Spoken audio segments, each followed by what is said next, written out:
Welcome back to College of Comic Book Knowledge. Last time we took a nostalgic look at DC's Century Mark issues, their 100-issue covers, which celebrated a comic's survival and popularity. Now let's see how other companies rewarded their titles, which made it to at least 100 issues.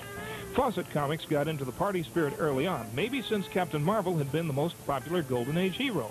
In 1948, they commemorated Whiz Comics number 100 with a great cover, and Captain Marvel Adventures number 100 with an even greater one, and a book-length story that has been reprinted several times.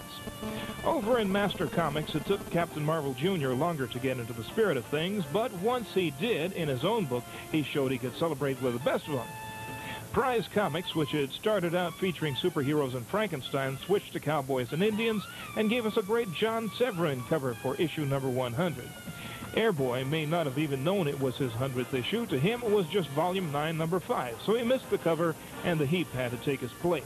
At Fiction House, Captain Wings was too busy fighting the Sky Buzzard to know it was his 100th issue, and Conga was too far in the jungle to learn in time that he'd reached Jungle Comics number 100. The Little Wise Guys were too busy cutting class to know they'd hit Daredevil number 100. And unless you're a baseball fan, there's nothing special about Blue Bolt's number 100. And Dell's 4-Color Comics number 100 was just the 7th issue of Gene Autry. At Quality Comics, they had 4 books that managed to pass the century mark, but nobody really seemed to care. Marvel Comics had a hard time getting to issue number 100 with any of their books, but Marvel Tales number 100 made it in 1951. Up to issue number 92, it had been Marvel Mystery Comics, host of the Human Torch and Submariner. Not counting the romance titles, the next Marvel to make it was Strange Tales number 100. The only thing special about it is it was the last issue before the Human Torch became a regular feature. And there wasn't anything big about Journey into Mystery number 100, maybe since Thor had only been around for 13 issues. The next Marvel to make it to the 100 mark was Tales to Astonish, and by this time Marvel got into the spirit of things with a book-length Hulk Submariner fight. And with its 100th issue in 1968, Tales of Suspense changed title and format and became the first issue of the brand new Captain America. But the next ones to make it were well into Marvel's peak period, and Stan Lee knew how to celebrate with Fantastic Four and Spider-Man number 100.